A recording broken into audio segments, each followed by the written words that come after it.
Welcome to the August 13th, 2024 City Council meeting. Please stand for the invocation by Councilmember Helgeson, followed by the Pledge of Allegiance. Dear Lord, we thank you so much for this ability to be here today. And, you taught us to pray for those who despitefully use and persecute us. And Lord, that's a difficult thing until we pause and think how you were persecuted, how you suffered the ultimate sacrifice and paid with your life and rose again for our sins.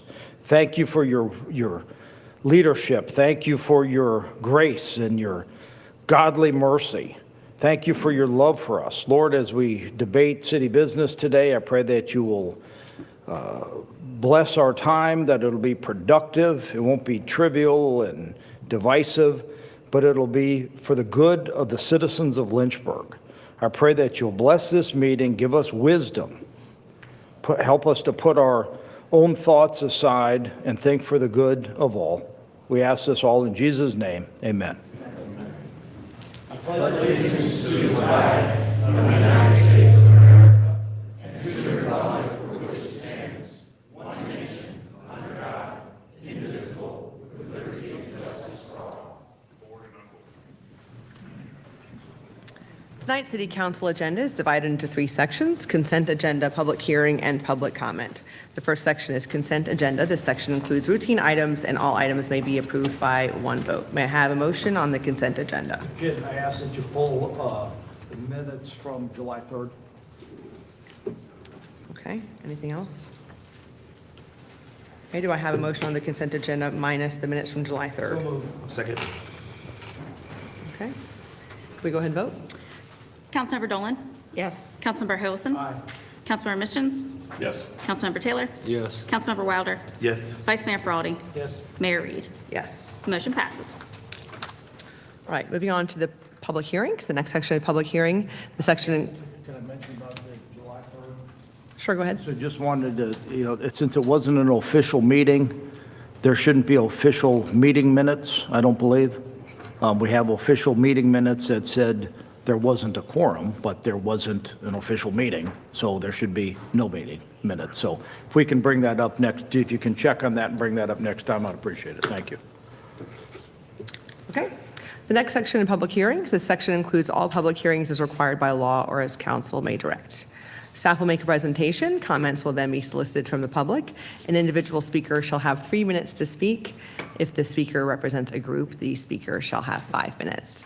A speaker representing a group shall identify that group at the beginning of his or her remarks, and a group may only have one spokesperson. Each speaker shall clearly state his or her name and locality of residence. Upon the conclusion of public comments, the public hearing will be closed and the matter referred to council for deliberation. Consideration of adopting an ordinance changing a certain area located at 1015 and 1019 Pinehurst Street from R3 medium density residential district to R4C high density residential district conditional for Rush Homes, Carolyn's Place. Staff will provide a brief summary of the request. Ms. Rachel Fresheisen. Thank you, Mayor, Vice Mayor, and members of council. These 2 properties at 1015 and 1019 Pinehurst Street are approximately 5.84 acres and are currently undeveloped. The existing R3 zoning was established in 1978. The purpose of the rezoning is to allow the construction of a 48-unit residential development by Rush Homes, which includes associated parking and a resident community center. The units would consist of duplex-style, quadplex-style, and townhouse-style units. The future land use map recommends a medium-density residential use. These areas are characterized by smaller lot, single-family detached housing, duplexes, and townhomes at densities of up to 12 units per acre. And in addition to those residential uses, public and institutional uses may be compatible in cases where they are compatible in scale with the surrounding area. The voluntarily submitted proffers indicate that access to phase 1 of the development, which you see on the plan here, indicated by the dashed line, which is 8 units, would be taken from Pinehurst Street, and that access would be gated and used for emergency access only once the access drive from Florida Avenue is constructed for phase 2. Residents and visitors would then use the Florida Avenue entrance going forward. The proposed rezoning would facilitate the construction of the residential development at a density of approximately 8.2 dwelling units per acre. For comparison, the current R3 zoning allows a maximum of 10.89 units, and our future land use map recommends up to 12 units per acre. So the proffered maximum of 48 units should have less impact than if the properties were to be developed at their current by right maximum density.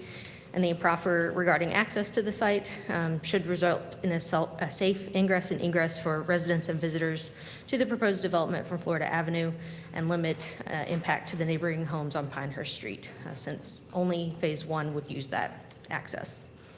The Planning Commission recommended approval of the petition at their meeting on July 9th. Thank you, and I'll be happy to answer questions after the public hearing. Okay, thank you so much. Would the petitioner like to make a presentation?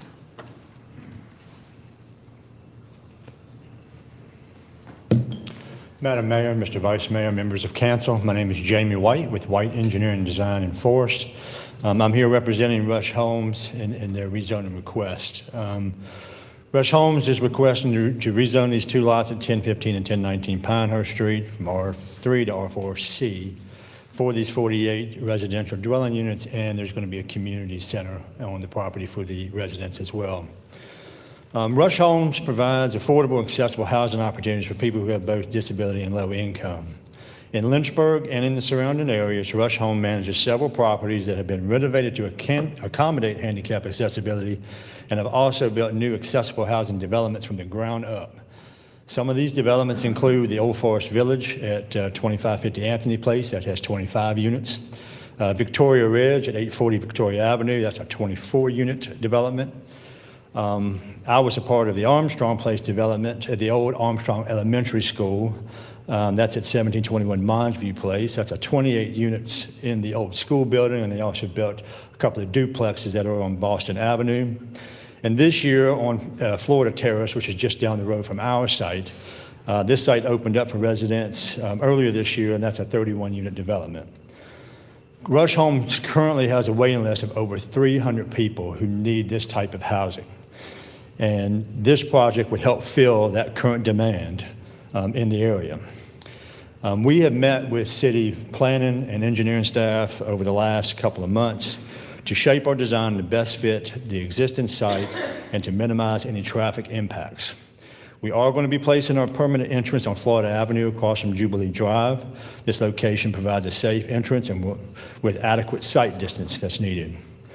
We are requesting that we install the temporary entrance onto Pinehurst for the Phase 1 development. That's the 8 total units in Phase 1 that are designated for people coming out of homelessness. Now, Rush Homes' its own historical data, less than 50% of these types of residents even own a car when they occupy these units. So the traffic demand that is put onto the streets from this type of rental is less than what you would normally get on any type of standard residential unit. Thereby, it's going to have minimal impacts to Pinehurst Street during this Phase 1. The funding for Phase 1 is sourced separately from the rest of the development, and the expense to make that connector road all the way down to Florida Avenue would make Phase 1 they wouldn't have the ability to build it with the funding that they have. So that's why we want to build that temporary entrance. We need a secondary entrance to the site anyway for fire and rescue. And what we're going to do is, when we go into Phase 2, our first order of business is to build that entrance. Once we get that entrance built, we're going to close off the Pinehurst Street entrance with a gate that will be only accessible for fire and emergency with the Lynchburg Fire Department. Also, in looking at some of the things that have to happen to do this site, especially down along the bottom, we have to have wetland stream delineation. It is a low-lying area down there. It looks like it's mostly runoff ditches, but DEQ's definition, sometimes if a runoff ditch that's only wet weather could still be ephemeral streams under the definition. There's potential for some wetlands down there. That process for delineation, confirmation, and permitting for any disturbance down there could take 12 months. And in the meantime, we could be building some of these units to help fill the need that's in the area. Utilities, there's adequate water and sewer supply. There's sewer that's in Florida Avenue for us to tie into. There is a water line in Pinehurst and on Florida Avenue. City of Lynchburg's Department of Water Resources currently already has a plan under design for improving the water and upsizing the line on Pinehurst Street that we will be tying into. Stormwater management for our site, we're intending to have one kind of pond for both phases of development. That will be built as part of the Phase 1. And some of that timing on when we can get that part of it done, really we need to get some delineation of some wetland and streams down there as well. The overall site currently is mostly wooded. We are only impacting what we absolutely have to in the site to leave the existing mature vegetation. So a lot of that stuff in the bottom that you're going to see from Florida Avenue, you're going to see, mature woods coming from there. We've got mature woods between us and our neighbor on Pioneer Street. We're going to leave as much of that as possible to keep that barrier between us.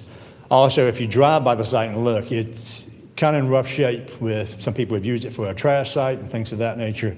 Rush Homes is going to clean up this property, bring it to a good use where it looks good for the community and gives a definite improvement to the neighborhood. And I'll be happy to answer any questions that you have. Okay, thank you so much. We will call you back up with questions. Is there anyone here who would like to speak in favor? Good evening, Madam Mayor, Vice Mayor, and honorable members of City Council. My name is Tracy Balla, and I am the Executive Director of Rush Homes. Mr. Jamie White gave you all of the technical data. You all also know all of the technical data regarding the statistics and the studies over housing and the huge need that we have both in the Commonwealth as in our city. So I instead am going to share with you Rush Homes and why our rezoning request matters. As you may know, Rush Homes is a local nonprofit organization started 28 years ago because of a mother's love for her special needs son, Jimmy Rush, and a desire to ensure his independence, his dignity, and his stability beyond her eventual passing. Rush Homes was consequently born, and its mission of providing affordable and accessible housing to individuals with disabilities and low income continues to this day. What began with one home has since grown into 150 homes for our often overlooked neighbors. Some of you have had the opportunity to visit our developments. The most recent, as Jamie mentioned, was the ribbon cutting ceremony at Florida Terrace this past February. You have seen the attention to detail that we put into the design of all of our homes, from roll-in showers, lowered workstations in the kitchen, fully accessible appliances, to the aesthetically pleasing exterior designs allowing our homes to blend in with the neighborhood. Each design detail, no matter how minute, provides our residents with the same pride and dignity that we all desire and deserve. Aside from the architectural details providing for the physical needs, Rush Home also employs a resident services coordinator who helps support the emotional and mental well-being of our residents. Through collaboration with other local organizations, our RSC provides educational opportunities on topics such as home maintenance, financial scams, Medicare and Medicaid, and budgeting. Additionally, our RSC assists our tenants with such things as completing renewal applications for benefits, connecting them with representative payee services, or working with them on payment plans as needed. The RSC also hosts community gatherings at each of our locations for activities like bingo and potluck dinners, crafting, and community gardening, all to instill a sense of community at every one of our developments. At Rush Homes, we not only focus on the provision of affordable and accessible housing, we also work diligently in keeping our residents housed. And we're very proud to say that our eviction rate is 1%, which is a stark comparison to the nation's eviction rate of 7% and the Commonwealth's eviction rate of 13%. The name of our projected development, Carolyn's Place, is an homage to an ordinary woman with an extraordinary heart, Miss Carolyn Haas. She was a friend of my predecessor, Mr. Jeff Smith, who wrote the following. Miss Haas was a multitude, a daughter, a friend, special education teacher, massage therapist, certified scuba diver, whitewater paddler, history buff, lover of travel, and in the end, a great philanthropist. After learning of her terminal breast cancer diagnosis, Carolyn moved to a home that offered her better mobility accessibility made necessary by her progressing condition. It was through these experiences that Carolyn told us she understood more than ever the need for accessible housing for people with disabilities, and upon her death, gifted Rush Homes her home on New Hampshire Avenue in Lynchburg. We desire to turn her gift of one home into 48 homes and call it Carolyn's Place. Tonight, I am asking for your help in continuing the legacy of these two extraordinary women, Miss Mabel Rush and Miss Carolyn Haas, through the development of Carolyn's Place, creating up to 48 more homes for individuals with disabilities and low income through your approval of our rezoning request of 1015 and 1019 Pinehurst Street. And as an aside, Jamie mentioned the developments that we have created. We also have 17 scattered sites, which is how we began. And most recently, we were able to purchase 22 units right across the bridge in Amherst County that is also for the same population that we serve. So we are now up to 150 units that will serve our low-income and disabled population. And if you all have any questions for either Jamie or I'd be more than happy to answer. Wonderful, thank you so much. Is there anyone else who would like to speak in favor?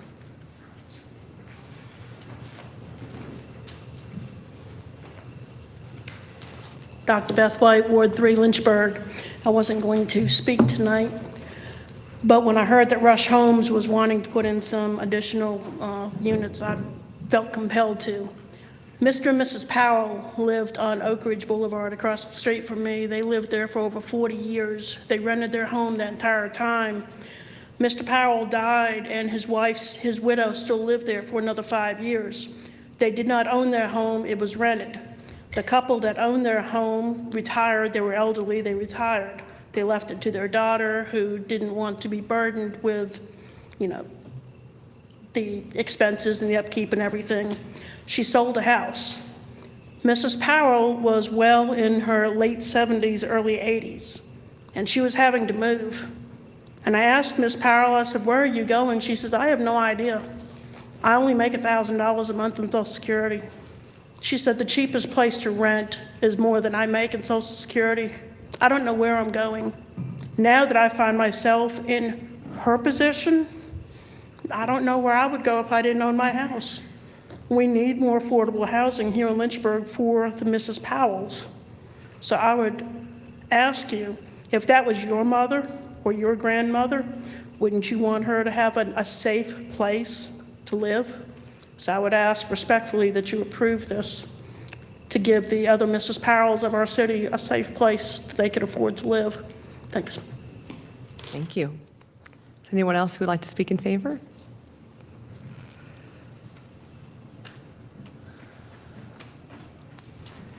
Good evening. I'm Kate Goodman, resident of Ward 4. I had not planned to speak tonight either. I am employed by Rush Homes, but I also have a sister who lives in a Rush home.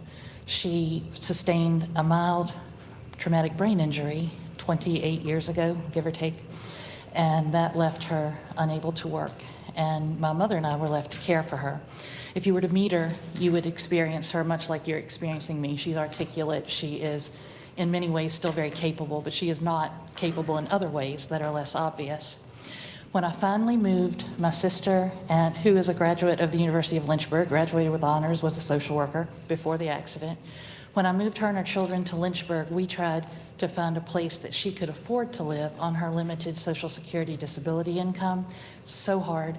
I called the husband of a friend of mine, a person that I know and respect, and said, "I've seen your sign out in front of a duplex. My sister's looking for a place to live. Do you accept housing choice vouchers?"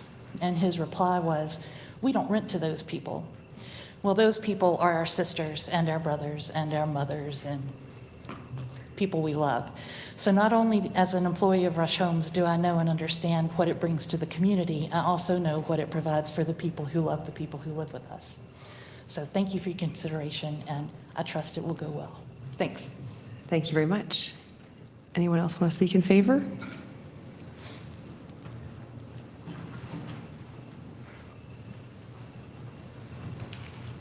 Madam Mayor, Mr. Vice Mayor, members of council, I'm Carl Hutchison, a resident of the city of Lynchburg.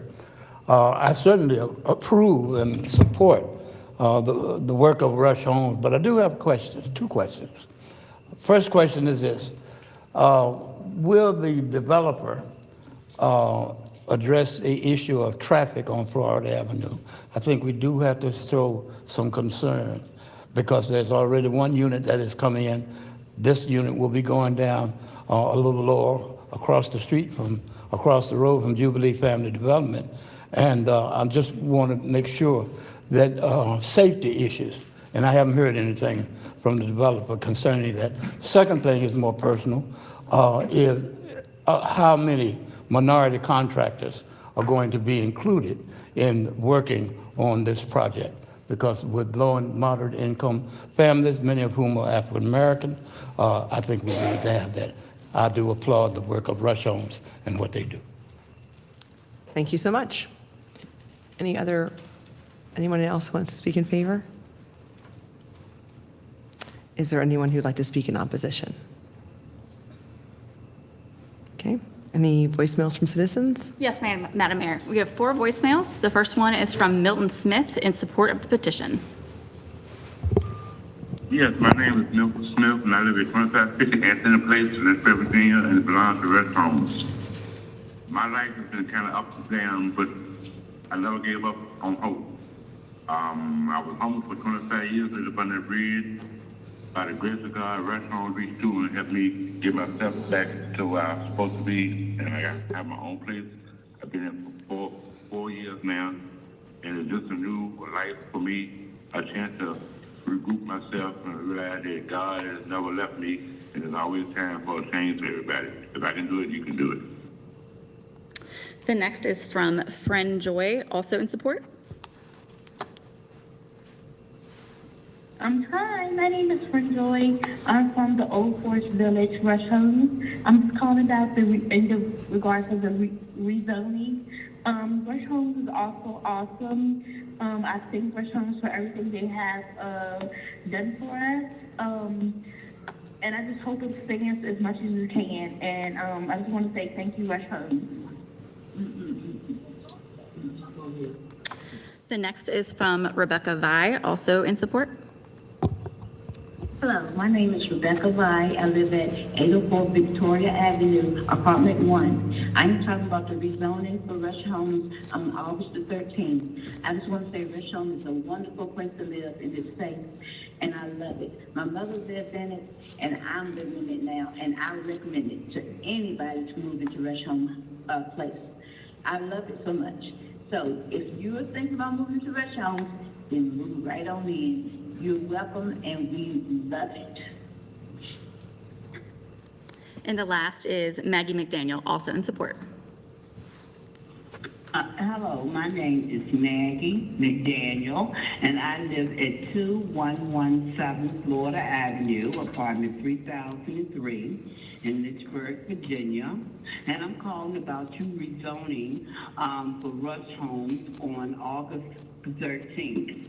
Well, I am a tenant, and I have been a happy tenant of Rush Homes for the past month or 2 months. But I've lived in Lynchburg a long time, and I've raised 3 children in Lynchburg, and it is really needed. Rush Homes is needed. They're wonderful people to work with. The community that we have gotten together over here is just wonderful. It certainly have warmed my heart. I've met some of the best people in the office, my neighbors. They are really just some of the best people around me. I couldn't have asked for a better situation right now in my life of being on a dialysis patient of 12 years.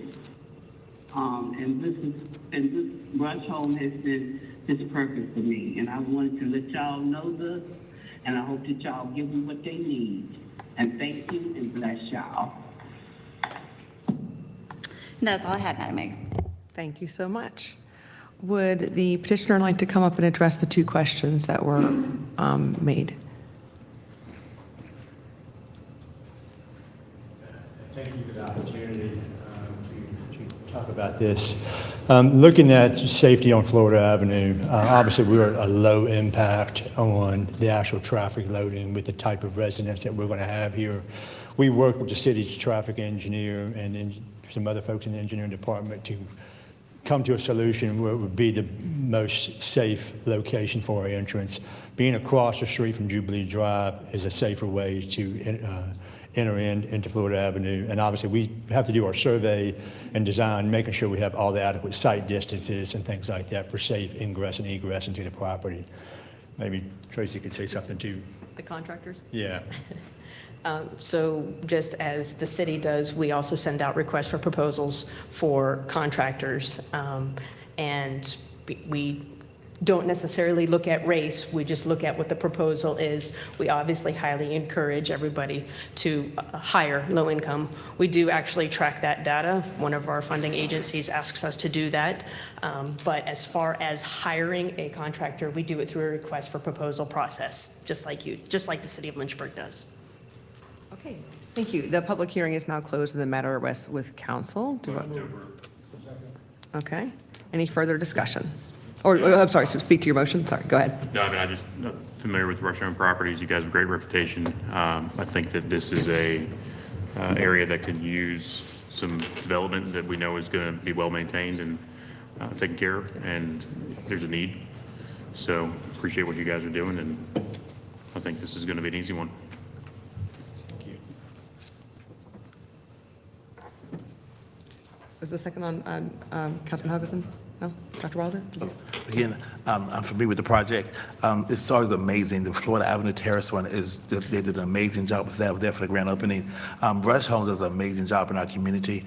All their projects are so well kept. They have beautiful designs, so I appreciate the work. You know, we look at housing, again, the rent is over $1,000 a month in our community, you know, and we're always looking for affordable housing, and we have a large homeless population that's looking for places to stay and things. I got 2 people now I'm trying to get out of my house, trying to find a place to live. So I definitely understand the need for more affordable housing, especially for persons with disabilities and low income. So I appreciate the work you're doing in our community. I'm so glad to see this come. They had an open presentation at the Jubilee Center for the community to come and voice any concerns they had. So we appreciate that for offering it to the community to make sure they had questions and concerns addressed, like the traffic and other things. And most persons there don't have, vehicles. But again, and I see it's close to a bus stop. So we're glad that's also another plus for the community. But thank you for the work you're doing in our community. Appreciate it. Any other discussion? Yes, thank you all.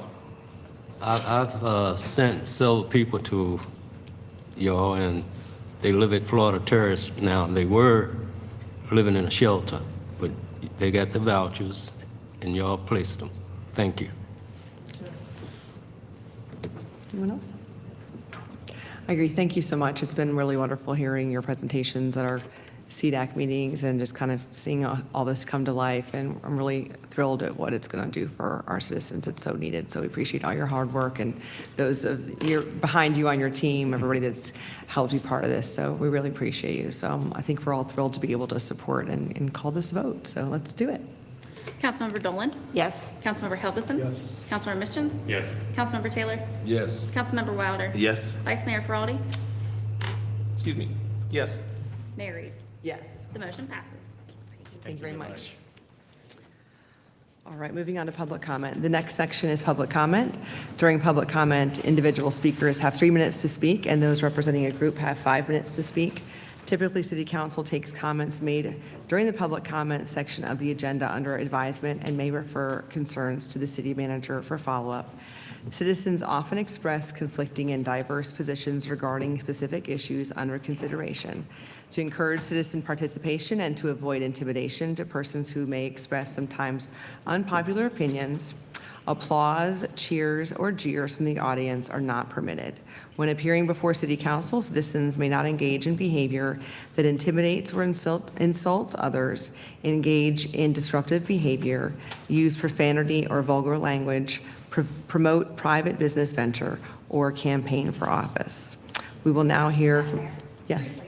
Mr. Gary Woodson, number 11 on your agenda, reached out in between the meetings and said that he would like to pull his name from public comment tonight. Okay. We will make note of that. Thank you so much. We will now hear from a citizen regarding the current affairs that council is dealing with. Mr. Peter Seferati, please restate your name and locality of residence. Here's the time. Timer's usually just down here. It'll go up right here? Yes, sir. Thank you. There you go. I'm still Peter Seferati. I still live in Lynchburg. Just wanted to let you know what a great job you did at the special meeting this afternoon. Nothing like a special meeting sprung on other council members to punish them and get them back into line. You can get back to regular business now because it's all on the record. The bad people have been crushed and the good times will roll from now on, except hopefully you must know that your unification efforts are going to cause more rancor in this city. What we saw today was a show trial which the East German Stasi would applaud. You have not addressed the real issue here. Perhaps some of you did not realize when you took your seats on city council that politics can be messy. Apparently you haven't seen how politics is done in Washington by our best and our brightest. Every issue is wrapped up in different viewpoints, objectives, and motives. There's multiple points of view, personalities, and disagreements abound. In order to arrive at positions and policies acceptable to most, leaders have to be able to put their personal feelings aside and work with others for the benefit of their citizens. In this council, personal feelings and self-service are still driving the agenda. Your problems are larger than anything caused by Mr. Helgeson and Mr. Missions. All of you are failures in this regard. The sanctimonious self-righteousness on display here is appalling. You have validated a spurious document full of hearsay, petty concerns. The bad men have been convicted of some charges without being able to prepare rebuttal or defense. In fact, the fact that you did not allow them to defend themselves against the charges you dreamed up, you scoffed at the idea of allowing due process, and you followed that by justifying that because you are not a judicial body. This is especially galling. You have acted today as accuser, judge, and jury. That may be procedurally okay, but it certainly is not fair or righteous. Some of you may be familiar with the term righteousness from the book you say you read. Today, you have robbed citizens of representation they want. You have told us you will not allow reasonable questions about official city actions and exposure to the public of the facts which they reveal. You've demonstrated to the city of Lynchburg how you are likely to deal with them when they ask inconvenient questions about that pile of dirt under that city rug. All of you are responsible for the poor operation of the city council. Please get some help. You can find millions to put bricks in the roads and then more money to put them back in when they pop out. Please find the money for one of those team building events. Take a retreat and get some leadership training. If your leaders can't inspire cooperation among your members, you need new leadership. You're running the city into the ground. Please get some help. We need all of you to do better at this job. And I want to thank Councilman Taylor for your wise words today. They were needed. Thank you very much. My final word is from that book you say you read. It says, before you accuse your neighbor, take the log out of your own eye. It also says, let the one without sin cast the first stone. I'm asking you to take the stones out of your hands and drop them on the ground. Thank you, and I'm praying for you. Thank you very much. We'll now hear from a citizen regarding the board. Ms. Deborah Trefsker, please restate your name and locality of residence. My name is Deborah Trevsker. I live in Lynchburg on Hollands, and I don't know why I wrote board on the public comments, but I did want to say something about the meeting, the special meeting this afternoon. I have been living in Lynchburg for 2 years, and have really appreciated the city, and part of my appreciation for the city has been coming to city council meetings and feeling like I was a part of things and having input and the ability to talk to you all and being involved in different aspects of the city and the public life of the city. But this afternoon I was really disappointed because I felt it was a kangaroo court. And I know due process is a legal term, but there's still such a thing as the principle of fairness and justice. And I just felt like fairness and justice were thrown to the winds this afternoon. And the people did not get a chance to really address what they were being accused of and prepare an answer, come out with facts, do fact-finding, and yeah, so I just felt like it was a kangaroo court, and I'm disappointed. Thank you. Thank you. We will now hear from a group representative regarding capital budget for public school construction. John Vassar from the Lynchburg Republican City Committee. Please restate your name, group representative, and locality of residence.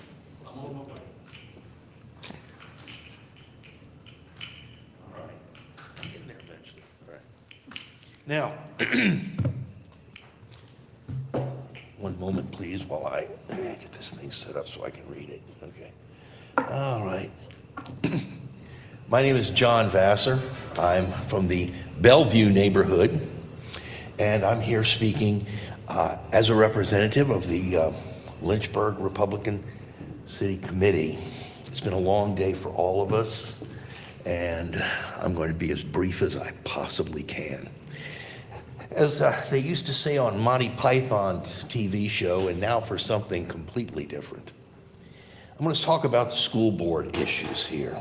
First of all, I want to acknowledge the efforts and the incredibly hard work of the Lynchburg City School staff and the contractors and consultants in addressing the logistical challenges and related citizen issues. The volume of available information concerning the Lynchburg City School System and their current situation is like drinking from a fire hose, quite a bit of information. It's been a long day for us, and I will not further weary ourselves with technical details that are readily available for those interested. The Lynchburg City School System problems can be grouped into three major categories: declining enrollment, physical plant issues, and organizational culture. Declining enrollment, that can be due to multiple variables.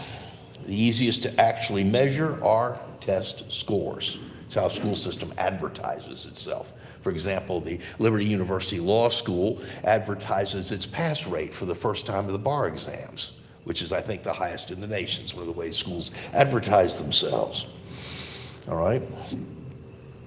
So,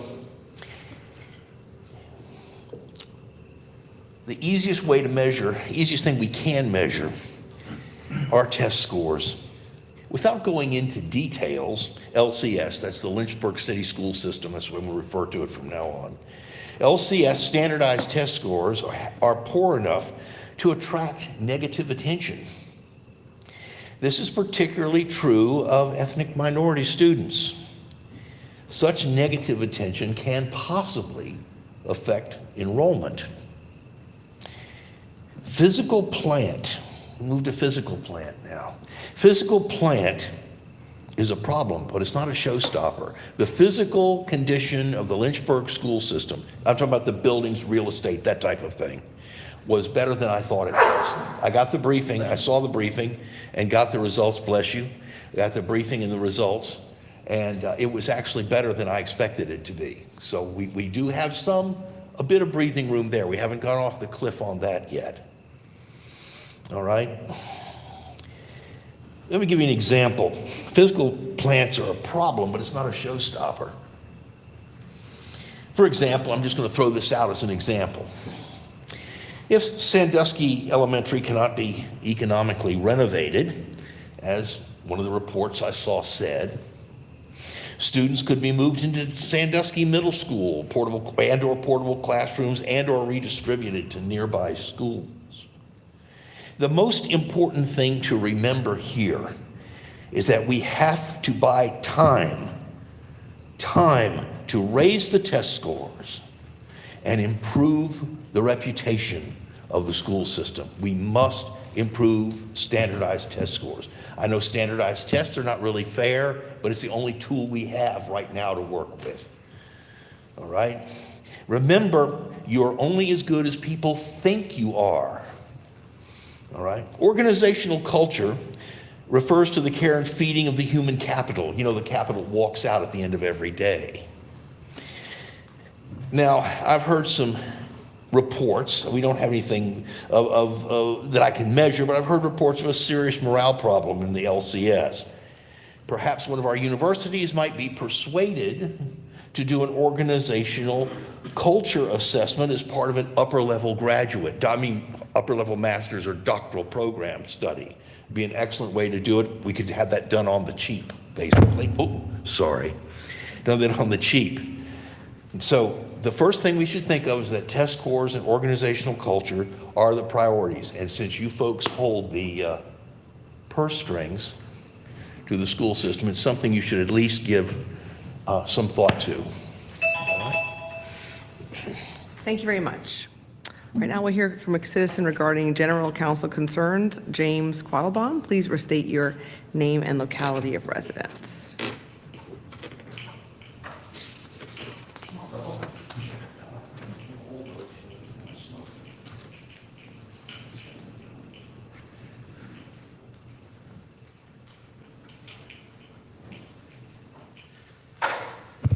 kind of tall. I hope I can get this microphone.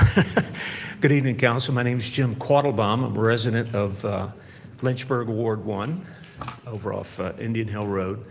I rise tonight to express my concern over what happened today at the council meeting with regards to Mischens and Helgeson.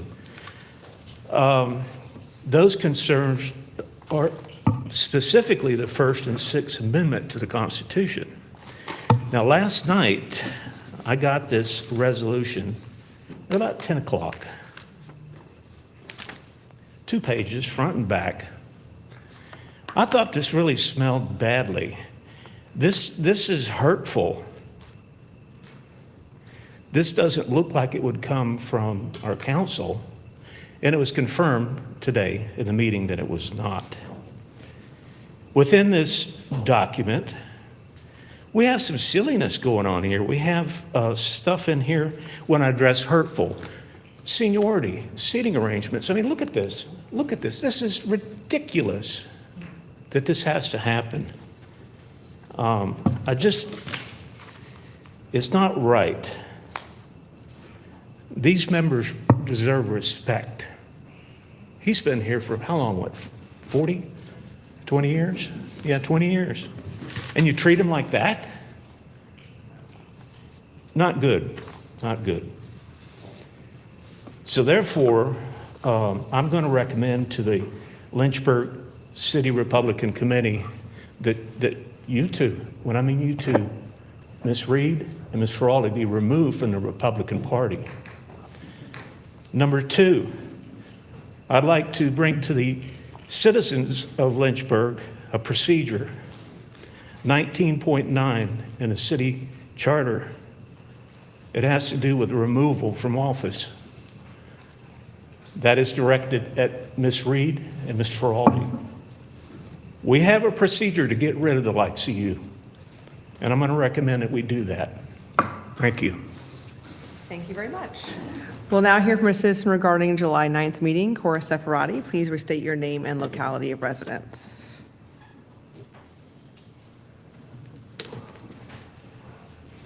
I'm Cora Seferati, and I live in Lynchburg. On July 9th, a special meeting was held to address resolutions proposed by Mr. Mish. He was taller. Do you mind bringing it a little closer? Turn the microphone down. Okay. There you go. Do you mind starting her over? Thank you. Sorry about that. Okay. On July 9th, a special meeting was held to address resolutions proposed by Mr. Mischens and Mr. Helgeson dealing with transparency and public matters regarding the Ferraldi-Alexander lawsuit. At this meeting, David Levy from the Electoral Board gave a presentation and some questions were answered. However, Mr. Levy's presentation did not address the crux of the matter. The city attorney advised that the lawsuit was not a private matter as it could affect voters. He also advised that the city and the council were his clients. His presentation was confusing. If the whole council is the client, then why were only certain members of the council telephoned? And if it is an official city matter, why are the citizens kept in the dark? Mr. Mischens had questions, but the mayor would not allow him to speak. Mr. Helgeson then asked questions, and Mr. Friedman began wagging his finger and got defensive and angry. Mr. Friedman indicated that the proposed resolutions were not worthy and could be blocked. As a result, 5 members voted to block the resolutions without any discussion. Then the mayor provided commentary about the sacred city council chamber space, which is only to be used outside of meetings for press conferences dealing with emergencies. She said the July 3rd press conference was not an emergency. From my seat in the audience, I shook my head in disagreement and was called out by name. I found this calling out to be intimidating and condescending. This disrespect for my right to quietly express my opinion should not be acceptable in city council meetings. The mayor was approached on this issue privately, but there has been no response. These meetings have been turbulent because of the lack of leadership that does set the tone. The mayor shows a palpable disdain for Mr. Mischens and Mr. Helgeson. These 2 men were voted in by the public. They have reasonably and calmly questioned the actions which led to the meeting being called. A reasonable person would understand that they are just trying to end the secrecy and let the public know what the council has been up to. From the public's viewpoint, this looks like a cover-up. In my opinion, the only ones guilty of misconduct or disorderly behavior were the city attorney and the mayor. I have found Mr. Helgeson and Mr. Missions to be very hardworking. They represent fiscal conservatism and common sense. They attempt to get to the bottom of issues or consider new ways of doing things, but perhaps shining the light on council's actions is a problem for some. We need transparency at these meetings and professionalism. There is a time for a cheerleader, but now it's time to stop the pettiness and dig in and get the work done for all of the public. Thank you. Thank you. We'll now hear from a group representative regarding racism and Islamophobia. Vicente Gonzalez from the Latino Community Center of Lynchburg. Please restate your name and group representative and locality of residence, please.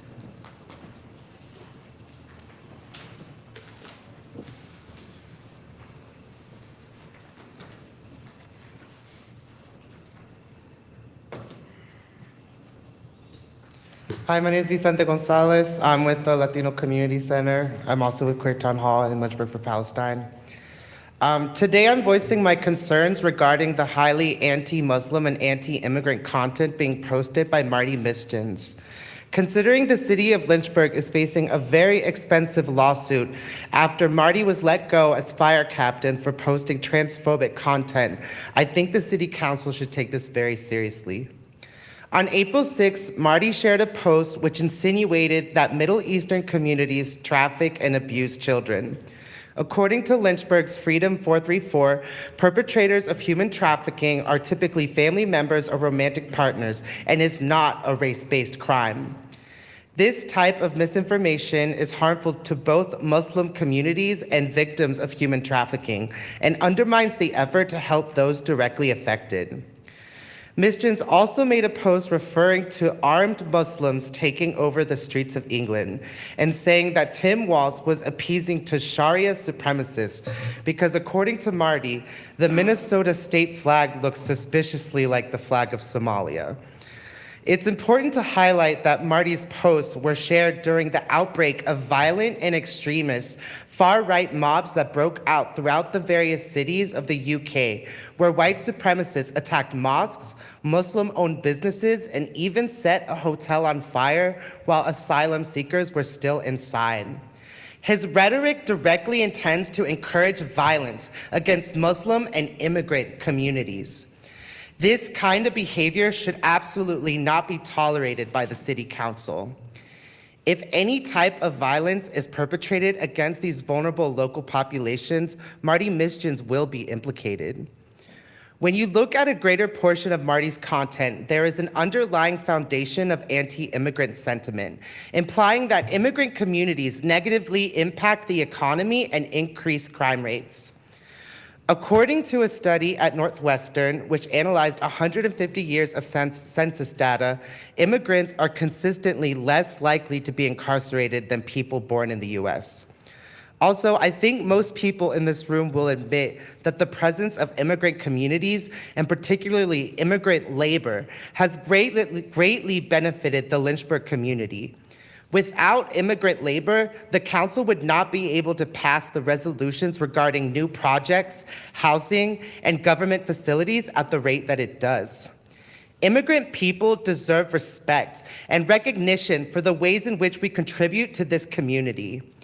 I urge the remaining members of City Council, especially Councilwoman Mary Jane Dolan and Dr. Sterling Wilder, to openly voice their support for our local Muslim and immigrant populations. In the face of violent rhetoric, we cannot accept silence. Thank you for letting me speak. Thank you. We'll now hear from a citizen regarding council transparency. Andrea Hurt, please restate your name and locality of residence.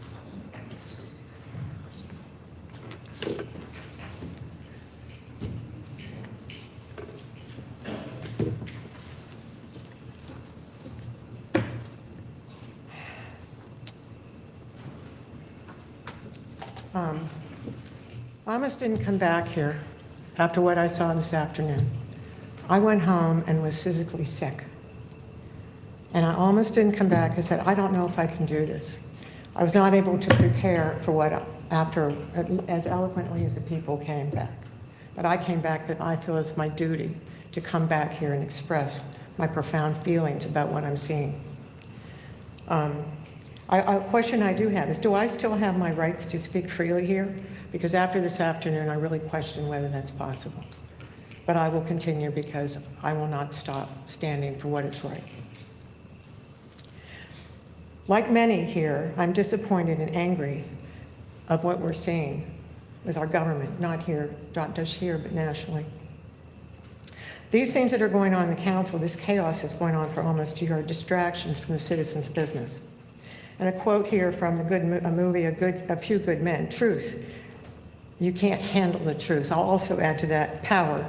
You can't handle power. And I'm directing that at Ms. Reed, who is in the power position. And with that comes certain responsibilities to their fellow council members and to the citizens. And that also comes with responsibilities and accountability. And I'm not seeing that. How you came to this is you were a newbie here and you've only been here a few years. As far as I know, you have no experience with running a government or economic issues. We had that in Mr. Helgeson, and most of us thought that would happen. But lo and behold, right after you got elected, there was basically a coup with Mr. Ferraldi, you, and 2 Dems. So you took over. I don't consider you Republicans. I consider you that you betrayed those people who gave money and worked on your behalf to get you here. And that develops a lack of trust. Imagine you all, if someone, let's say you got married and you went on your honeymoon, the next day your wife had an affair. What do you think that's going to do to the relationship? Why wouldn't these people be upset that you took those reins, you stole them? And Ms. Dolan, you're part of that. To sit here this afternoon and act so high and mighty that you had nothing to do with it, and this chaos had nothing to do with you. You were part of it. You helped birth that. And for the last 2 years, we have existed in this chaos. And outside of here, many people have talked to you, including pastors, regarded people in this community, to get you, to coach you, to stop what you were doing. And you have not done so. You keep doubling down, and you were part of it too, Mr. Ferraldi. And this has shown up in your radio things and recordings of Bob Good and hiding those and wrecking the campaign of a good man, lying about him on LNI. So what I'm asking is that if you really love this city, that you resign as mayor and let someone come in who will adequately represent this community. Thank you. Thank you. Mr. Benda? Earlier this afternoon, just before the work session, I had recommended for a particular matter to be set into closed. That matter still exists, and I have an update for you. And so I'd recommend that if council sees it or has an opportunity to, under the exception that I think our city attorney will articulate, that we have a follow-up to the earlier closed session. Okay, so is there a code or section I need to, do you want to go ahead and do that? I can. Consideration of a closed meeting to discuss the protection of the privacy of individuals and personal matters not related to public business pursuant to 2.2-3711A4, the specific subject being related to a personal briefing for public safety matters. Okay, do I have a motion to go to close? So earlier today, there was a matter that was of public safety. Just in the transition from the special meeting into the work session, starting out the work session with that matter being briefed, you had to depart, and so 6 of your other peers were there. This is a follow-up on to that same one. It's a bookend. We had an open component to it, and that we're prepared now to bring you closure, and we recommend that we do that in closed. Okay, do I have a second? Yes, sir. Second. Okay, can we go ahead and vote? Councilmember Dolan? Yes. Councilmember Helgeson? Yes. Councilmember Mischins? Yes. Councilmember Taylor? Yes. Councilmember Wilder? Yes. Vice Mayor Ferraldi? Yes. Mayor Reed? Yes. The motion passes. Okay. We're now in closed session.